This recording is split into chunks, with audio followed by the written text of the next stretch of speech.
दोस्तों, क्या आपने कभी रात के अंधेरे में आसमान देखकर सोचा है कि आपकी जिंदगी किस दिशा में जा रही? क्या कभी ऐसा हुआ कि आप दिन रात मेहनत करते रहे अपने सपने के लिए, पर वो फिर भी हाथ से फिसल गया? शायद आपने भी वो दर्द महसूस किया है जब आपके अपने लोग, जिन्हें आपने कभी नुकसान नहीं पहुंचाया, आपके खिलाफ हो गए। उनकी आंखों में जलन, बातों में कटाक्ष और दिल में सिर्फ आपके लिए जलन है, क्योंकि आप कुछ बड़ा करना चाहते हैं, क्योंकि आपने हार नहीं मानी। पर सवाल ये है कि क्या आप सच में जानते हैं अपने सपने को हकीकत में बदलने का रास्ता? क्या आप जानते हैं कि आपकी छोटी छोटी आदतें और रोज के फैसले आपके दुश्मनों को मजबूत कर रहे हैं? तो आज मैं आपको एक ऐसी कहानी सुनाने जा रहा हूँ, एक ऐसा सबक देने जा रहा हूँ जो न सिर्फ आपके दिल को छुएगा बल्कि आपके दिमाग को भी बेहतर बनाएगा। यह कहानी भगवान बुद्ध की है, जिसमें वे अपने 7 रहस्यों के बारे में बताते हैं। एक बार इन्हें समझ लेने पर न सिर्फ आप ढेर सारा धन कमा सकते हैं बल्कि अपने शत्रुओं को भी हैरान कर सकते हैं। पर ध्यान रखें, ये रहस्य इतने शक्तिशाली हैं कि इन्हें आपको कभी किसी को नहीं बता। तो आइए शुरू करते हैं। एक छोटे से गांव में दीपक नामक एक नौजवान रहता। उसकी उम्र लगभग 28। उसके सपने बड़े थे पर जेब में पैसे बिल्कुल नहीं थे। हर सुबह वह अपने पिता की पुरानी साइकिल से खेतों में काम करने जाता था। दिन भर पसीना बहता रहता, पर जब रात को वह अपने कमरे में लौटता तो माँ के चेहरे पर बस एक ही सवाल होता, बेटा ऐसे कब तक चलेगा? दीपक के पास इस सवाल का कोई जवाब, वह बस मुस्कुरा देता और कहता, माँ एक दिन सब ठीक हो जाएगा। पर रात में जब वह सोने जाता तो मन में सवाल उठता कि क्या सचमुच सब ठीक होगा? तभी एक दिन गांव में मेला लगा। दीपक वहां गया और अपने पुराने मित्र दिनेश से मिला। दिनेश एक समय दीपक के साथ स्कूल जाता था। आज वह एक बड़ी गाड़ी में था, क्योंकि इस दुनिया में 2 तरह के लोग होते हैं। एक वे जो तुम्हारी सफलता पर खुश होते हैं और दूसरे वे जो तुम्हें नीचे खींचना चाहते हैं। अगर तुम अपनी योजना सबको बताओगे तो लोग उसे बिगाड़ने की कोशिश करेंगे। दीपक पूछता है, क्या दोस्तों को भी नहीं? साधु कहते हैं, दोस्त भी इंसान ही हो। आज वे तुम्हारे साथ हैं पर कल तुम्हारे खिलाफ हो सकते हैं। क्या तुमने कभी देखा नहीं, लोग पहले तारीफ करते हैं फिर मौका मिलते ही पीठ में छुरा घोंप देते हैं। शायद तुम्हारे साथ ऐसा हुआ हो, तुमने किसी को अपना सपना बताया और उसने तुम्हारा मजाक उड़ाया, या फिर उसने तुम्हारी योजना किसी और को बता दी और तुम्हारा वो सपना बस सपना ही रह गया। महात्मा बुद्ध कहते थे, अपना लक्ष्य छिपाओ और अपने कदम तेज करो। यह पहला रहस्य है जो तुम्हें दुश्मनों से बचाएगा। उस रात साधु के ये शब्द दीपक के कानों में गूंजते रहे। पहला रहस्य, अपनी योजना कभी किसी को मत बताओ। यह उसके लिए एक नई रोशनी की किरण थी। अगली सुबह खेत जाते वक्त उसने तय किया कि वो कुछ अलग करेगा, लेकिन उसके पास न तो कोई अर्थ था और न ही कोई मौका। फिर भी वो अपने मन में एक छोटी सी योजना बनाता है। गांव के बाजार में हर हफ्ते मेला लगता था, जहां दूर दूर से लोग सामान बेचने आते थे। दीपक भी सोचता है, मैं भी कुछ बेचूं तो कैसा रहेगा। फिर वो माँ से बात करके कुछ पैसे उधार लेकर कुछ मिट्टी के बर्तन खरीदता है। उसकी योजना थी कि वो उन्हें मेले में बेचेगा, लेकिन इस बार ये किसी को बताया नहीं जा सकता, न दोस्तों को न पड़ोसियों को। फिर मेले के दिन सुबह सुबह उठकर बर्तन साइकिल पर रखकर बाजार की ओर निकल जाता है। रास्ते में उसकी दिनेश से मुलाकात होती है। दिनेश हंसते हुए कहता है, अरे दीपक, यहाँ खड़े हो, क्या तुम बर्तन बेचने जा रहे हो? दीपक हंसकर कहता है, नहीं, बस माँ के लिए कुछ ले जा रहा हूँ। फिर दीपक मन ही मन सोचता है, अच्छा हुआ मैंने सच नहीं बताया। उस मेले में दीपक एक छोटी सी दुकान लगाता है। बुद्धि से परिश्रम करना यानी सही समय पर सही काम करना। फिर उस रात दीपक बहुत सोचता है। फिर उसे समझ आता है कि गांव वाले अक्सर शिकायत करते हैं कि बाजार में अच्छी सब्जियां नहीं मिलती। जो मिलती हैं वो या तो बहुत महंगी होती हैं या फिर खराब। दीपक सोचता है, अगर मैं अपने खेत में सब्जियां उगाऊं और बाजार में बेचूं तो कैसा रहेगा। यह विचार उसके लिए नया था, लेकिन उसे डर भी था कि अगर फसल खराब हो जाए या लोग न खरीदें तो क्या होगा। फिर उसे उस साधु की बात याद आती है और वह सोचता है कि वह कोशिश करेगा। अगले दिन दीपक खेत में काम शुरू कर देता है। वह अपने पिता से कुछ बीज मांगता है और एक छोटे से खेत में सब्जियां बोता है। फिर वह दिन रात मेहनत करता है। पानी देना, खाद डालना, कीड़े साफ करना, यह सब वह अकेले ही करता है। लेकिन कुछ दिनों बाद बहुत ज्यादा बारिश हो जाती है। दीपक के खेत में पानी भर जाता है। जो थोड़ी बहुत सब्जियां उगी थीं, वे सब बर्बाद हो जाती हैं। दीपक खेत के पास बैठकर रोने लगता है। वह सोचता है, शायद मैं कोई बड़ा काम करने लायक नहीं हूँ। उसी समय उसकी माँ आकर उसे गले लगाकर बोली, बेटा, हार मत मानना।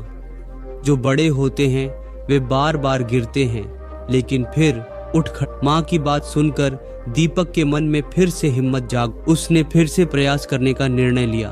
फिर उसने गांव के एक बुजुर्ग से सलाह ली कि बारिश से खेत बचाने के लिए नाली कैसे खोदें। फिर उसने बीज बोए और कुछ हफ्तों में ही उसका खेत हरा भरा हो गया। इसके बाद दीपक ने वो सारी सब्जियां गांव के बाजार में बेच दी।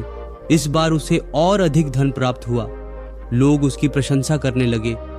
सभी उससे कहते, ये सब्जियां शहर की तुलना में कहीं ज्यादा ताजी हैं, अगली बार और अधिक लाना।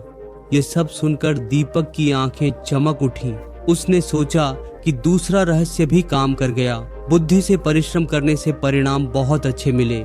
फिर दीपक ने गांव के एक जमींदार से सब्जी उगाने के लिए खेत किराए पर लिया और बुद्धिमानी से मेहनत करने लगा। अगले दिन ही साधु ने दीपक से कहा, तीसरा रहस्य है, समय को समझो, उसका सही उपयोग करो और उसे हथियार बनाओ। दीपक की मेहनत रंग लाई। उसका खेत हरी भरी सब्जियों से भर गया। फिर महात्मा बुद्ध कहते थे कि एक बुरा दोस्त तुम्हारी सारी मेहनत बर्बाद कर सकता है, इसीलिए अपने दोस्त को बहुत सोच समझकर चुनो। वे और कहते थे, सिर्फ दुश्मनों को पहचानना काफी नहीं, तुम्हें ऐसे लोगों को भी पहचानना होगा जो तुम्हें आगे बढ़ने में मदद करेंगे। कोई अकेला व्यक्ति कुछ नहीं कर सकता। सही लोगों का साथ तुम्हारी क्षमता को 10 गुना बढ़ा सकता है। अगले दिन दीपक ने अपने काम को बड़ा करने का फैसला किया। उसने सोचा, अगर वह गांव के बाहर बाजार में सब्जी बेचे तो उसकी कमाई बढ़ सकती, लेकिन इसके लिए उसे मदद की जरूरत थी। फिर दीपक कमल नाम के एक युवक के पास गया और उसे साथ काम करने को कहा। उधर कमल भी एक मौके की तलाश में था। वह भी एक बहुत मेहनती युवक था। फिर वे दोनों साथ में काम करने लगे। कमल खेत में मेहनत करता और दीपक रोज बाजार में सब्जी बेचता। धीरे धीरे उनका नाम चारों ओर फैल। तब दीपक ने सोचा कि सचमुच संत का चौथा रहस्य काम कर गया। सही व्यक्ति के साथ उसकी क्षमता बढ़ गई थी। उसके बाद दोनों ने मिलकर मेहनत की और खूब कमाई की। दीपक को लगा कि उसका सपना शायद पूरा होने वाला है, पर कहते हैं सफलता इतनी जल्दी नहीं मिलती। अगली सुबह दीपक ने देखा कि खेत का कुछ हिस्सा पूरी तरह सूख गया है।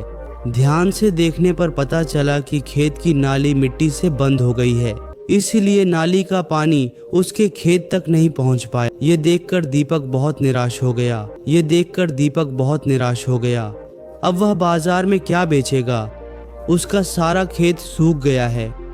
इसी बीच दीपक की माँ अचानक बहुत बीमार पड़ गईं। दीपक की आंखों से आंसू बहने लगे। उसे लगा उन्नति के समय ही इतनी बाधाएं क्यों आ रही। वह सोचने लगा शायद सब कुछ खत्म हो गया है। उसी रात उसकी फिर से उस साधु से साधु ने दीपक की समस्या देखी और कहा, बेटा, यह तुम्हारी परीक्षा का समय है। फिर उन्होंने कहा कि 5वां रहस्य धैर्य की शक्ति है। उन्होंने कहा कि तुम्हें धैर्य की शक्ति को समझना होगा। जो लोग मुसीबत में टूट जाते हैं वे कभी तरक्की नहीं कर पाते। समय खुद अपना रास्ता बनाता है। क्या आप भी ऐसी किसी समस्या में हैं? क्या आपको भी कभी लगा कि सब खत्म हो जाएगा? पर अगर आप हिम्मत न हारें, धैर्य रखें, तो देखेंगे सारी समस्याएं हल हो जाएंगी। गौतम बुद्ध कहते थे, धैर्य वो चाबी है जो सभी ताले खोल सकती है। फिर दीपक और कमल मिलकर और मेहनत करके ज्यादा सब्जियां उगाते हैं। फिर वे उन्हें बेचने के लिए बाजार ले जाते हैं। पर एक दिन दीपक को लगता है कि उसकी सब्जियां पहले जैसी नहीं बिक रही। अगले दिन दीपक एक ग्राहक से पूछता है कि क्या बात है, आपने इस बार मेरी दुकान से सब्जियां नहीं ली। तब वो ग्राहक कहता है कि सुना है तुम्हारी सब्जियों में कीड़े हैं, तुम्हारी सब्जियां बहुत खराब हैं, लोग कहते हैं तुम बहुत घटिया माल बेचते हो। यह सुनकर दीपक बहुत हैरान हो जाता है। वह कहता है यह सब झूठ है, मेरी फसल सबसे अच्छी है। लेकिन वो ग्राहक मुंह फेरकर वहां से चला जाता है। दीपक समझ नहीं पाता कि यह झूठ कौन फैला रहा है। तभी कमल दौड़कर आया और बोला, भाई मुझे पता चला है कि दिनेश और उसके दोस्त गांव में आपकी बदनामी कर रहे हैं। यह सुनकर दीपक का चेहरा गुस्से से लाल हो गया। वह बोला, मैंने कभी किसी का बुरा नहीं किया, मैं अभी जाकर दिनेश से बात करूंगा। लेकिन कमल बोला, नहीं भाई, वो आपकी बात नहीं सुनेगा। उस दिन दीपक बहुत निराश होकर अपने खेत में बैठा रहा। तभी वहां एक साधु आ पहुंचे। उन्होंने दीपक की समस्या देखी और कहा, बेटा अब छठा रहस्य सीखने का वक्त आ गया है। तब दीपक बोला, बाबा मेरे दुश्मन मुझे बर्बाद करने पर तुले हैं, अब मैं क्या करूं? तब साधु ने कहा, छठा रहस्य है अपने दुश्मनों को समझना। जो लोग तुमसे जलते हैं उनके मन में क्या चल रहा है यह जानना बहुत जरूरी है। अगर तुम अपने दुश्मन की कमजोरी और सोच जान लो तो तुम उसे हरा सकते हो। उन्होंने कहा, दुश्मन की सोच समझने के लिए तुम्हें उसकी तरह सोचना होगा। दिनेश तुम्हें देखकर जलता है क्योंकि वह तुम्हारी सफलता को अपना अपमान समझता है। वह चाहता है कि तुम असफल हो जाओ ताकि वह खुद को बेहतर साबित कर सके, लेकिन उसके अंदर यह जलन थी। ज्यादातर लोग समस्याओं से निराश हो जाते हैं, वे कभी अपने लक्ष्य पर टिके नहीं रह पाते। जो लोग हर हाल में अपने सपनों के लिए समर्पित रहते हैं वे एक दिन दुनिया बदल देते हैं। यह सब सुनकर दीपक अपने लक्ष्य की ओर और तेजी से बढ़ने लगा। वह दिन रात मेहनत करने लगा और आखिरकार वह एक बड़ा व्यापारी बन गया। उसे बहुत मान सम्मान और धन दौलत मिली। फिर एक दिन गांव के मेले में सबके सामने दीपक को सम्मानित किया गया। तो दोस्तों, क्या आप अपने लक्ष्य के प्रति लगातार समर्पित रहते हैं या समस्या आने पर आप भी हार मान लेते हैं? दीपक की कहानी यहीं समाप्त होती है, लेकिन उसकी सीख हमारे साथ रहती है। दोस्तों, आशा है आपने इन 7 रहस्यों को अच्छी तरह समझ लिया होगा। अगर आप इन 7 रहस्यों को अपने जीवन में अपनाएंगे तो एक दिन आप भी सफलता के शिखर पर पहुंच जाएंगे।